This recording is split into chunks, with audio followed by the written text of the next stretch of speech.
Compañeras, compañeros, quiero platicarles que el próximo febrero vamos a tener nuestro 17 Congreso Nacional Ordinario de la CETEM y uno de los mayores honores vivos que tenemos en la CETEM, vivo por listo, es don Pancho Bojórquez. Y don Pancho Bojórquez, al que le agradezco mucho que esté aquí, tiene que ser el primer delegado registrado ante ese Congreso y le pido a Javier que haga lo propio, porque como setemista, como hombre, como compañero, es un ejemplo para todo el movimiento obrero, no solo para los que somos setemistas, para todo el movimiento obrero, de aguante, de lucha, de presencia, e incluso nos enseñó que había un momento en que tendría que dejar paso a las nuevas generaciones y ver por sí mismo si esas nuevas generaciones le habían entendido su mensaje, su esfuerzo y su lucha y estaban haciendo bien las cosas. No vino a acompañarnos, vino a ver si estaban haciendo la tarea los demás. Y la están haciendo y me da mucho gusto. Compañeras, compañeros, he acudido hace más de 40 años a los desfiles del 1 de mayo, eventos conmemorativos. Cada que se habla de trabajadores, se habla de Cananea. Que si los mártires de Cananea, que Cananea para acá, que Cananea para allá. Pero va pasando el tiempo y ha habido que consolidar la lucha a través de la organización para que las conquistas que teníamos las mantuviéramos, para que escaláramos a otras nuevas y para que, como en el caso del reparto de utilidades, le dijéramos al mismísimo presidente de la República: esto que hicieron no está bien. Y Cananea fue el ejemplo de que podíamos reclamar las utilidades que ya habíamos conquistado y que como moneda de cambio nos habían separado en este debate de 2022 del outsourcing. Ha corrido mucha tinta y mucha historia sobre la minería. Miren, una de las iglesias más hermosas que tiene el país, Santa Prisca, en un pueblo minero, Tasco, Guerrero, la construyó un señor, José de Borda, por allá del siglo XVIII todavía. Pero el empresario minero, no tengo nada contra los empresarios, pero me da la impresión de que quiso pedirle a Dios perdón por el maltrato a sus mineros. Esa catedral se hizo con el esfuerzo, con el trabajo de los mineros de Tasco. Hay otro ejemplo que viene a colación con la huelga que tuvieron ustedes en 2010. Hay una historia que cuenta en su novela Germinal Émile Zola de la Francia del siglo XIX, se llama Germinal y habla de una huelga minera donde llega un líder a organizar a los mineros, los lleva a la huelga, se arman los fregadazos y corren a los mineros. ¿Y qué pasó con el líder? Pues hizo diputado. Se parece a una historia real que conocemos todos. La historia que nosotros queremos contar es contársela a nuestra familia, llegar enteros a nuestra casa, que nuestros hijos, que nuestras niñas, que nuestros niños tengan buenas escuelas y buenas comunidades, que en nuestras casas haya el sustento digno por el que nosotros trabajamos. Esa es la historia que queremos contar los trabajadores. Por eso el ejemplo que tenemos que decir y que tenemos que dar no fueron los mártires de Cananea de principios del siglo pasado, sino los chambeadores de este cuarto de siglo del siglo XXI, que seguimos en pie de lucha juntos, organizados, para crear una mejor historia para nuestras casas, para nuestras comunidades, para nuestro estado y para nuestro país. Quiero ponerles de ejemplo, porque el sindicalismo no es una cosa del pasado. Apenas ayer en Poza Rica se estallaría una huelga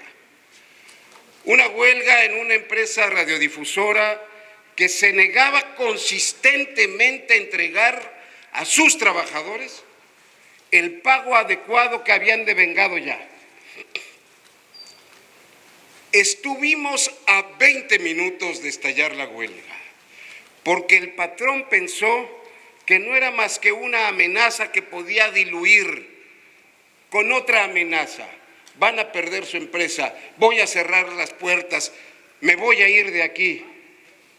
La fuerza de la unidad y del trabajo y de la organización sindical, cuando nuestras compañeras y compañeros se mantuvieron firmes y dijeron, pues nos vamos a la huelga y aunque lo que tengas aquí sean cacharros que no sirven para nada, te vamos a cerrar la empresa nosotros.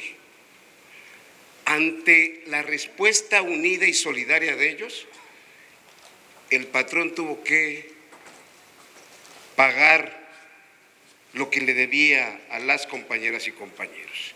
Y aquí quiero reconocer el esfuerzo de Pancho Contreras, pero quiero reconocer a todas esas y esos compañeros de la industria de la radiodifusión, que igual que Cananea, que igual que Nacosari y que igual que en todo el país, cuando estamos organizados y tenemos un contrato colectivo, podemos salir adelante.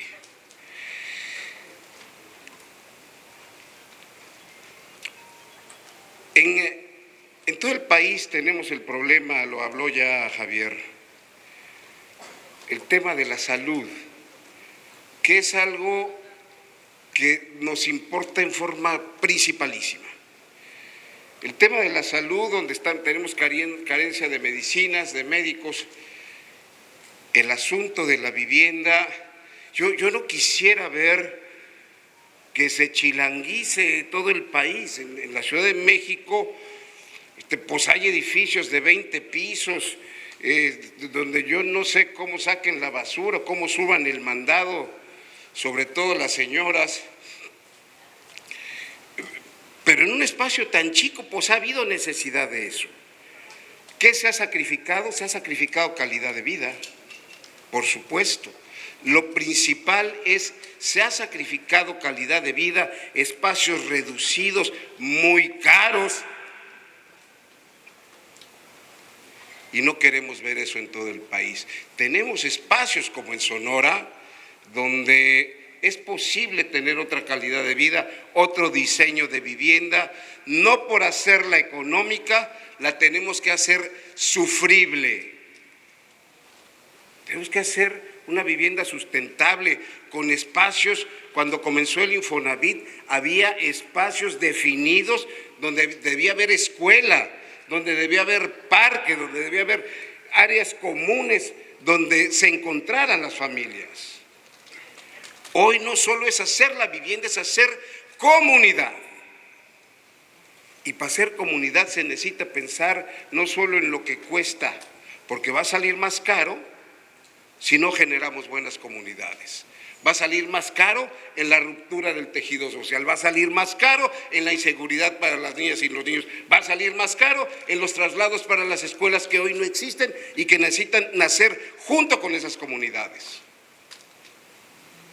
Y yo quiero reconocerle que al gobernador setemista que tenemos en el país, Alfonso Durazo, sin duda, y no lo digo por estar en Sonora, pero sin duda es el gobernador que tiene una trayectoria política y por lo tanto sensibilidad social mucho más arraigada que cualquiera de los otros. Y eso lo puede decir en todos lados, porque así es. Yo el otro día veía una revista del antiguo Instituto de la Juventud y él era el director de consejos estatales de atención a la juventud del CREA. Hace 1000 años, en los 80s, seguramente muchos de los de aquí no habían nacido. Y el meterse a provocar soluciones para la vivienda y meterse a provocar soluciones para la salud, para nosotros es un acompañamiento fundamental. Por favor, secretario, dígale que nos quedó mal hoy, pero entendemos su chamba, pero nos la debe.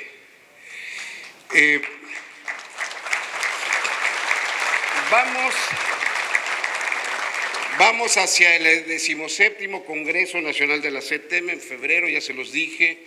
tendremos un Congreso Nacional, vamos a revisar toda la estructura de la CTM, es importantísima la participación de todas y todos. Ayer comenzó con la instalación de la Comisión de Revisión de la Constitución de la CTM, vamos a estarles informando porque necesitamos que esté Cananea y que esté Holbox y que esté Teopanzolco y que esté Jerez y que esté Tamaulipas, Matamoros, Reynosa, que esté Durango, que esté todo el mundo, toda la CTM concurriendo a un congreso de esa naturaleza, que hagamos una gran fiesta.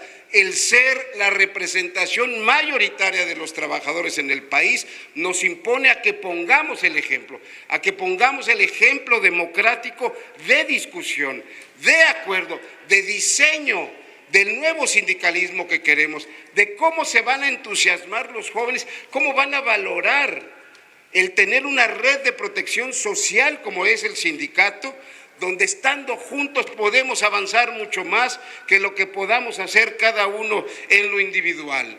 Don Carlos Aceves les manda su fraternal saludo, con su felicitación a Sonora, al Sindicato Nacional Minero Metalúrgico de la CTM, orgullosamente setemista, a todas y todos ustedes. Y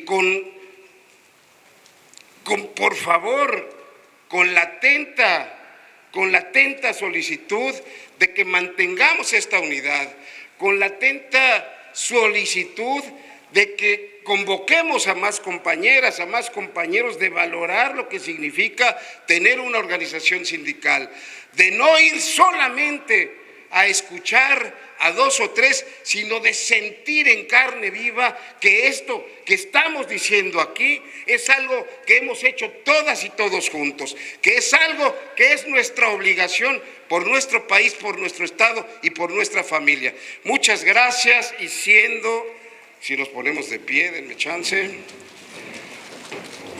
Las 13:23 del 15 de agosto de 2025, damos por iniciado con la clausura de este Congreso un nuevo periodo social para el Sindicato Minero Metalúrgico encabezado por el licenciado y querido compañero Javier Villarreal Gams.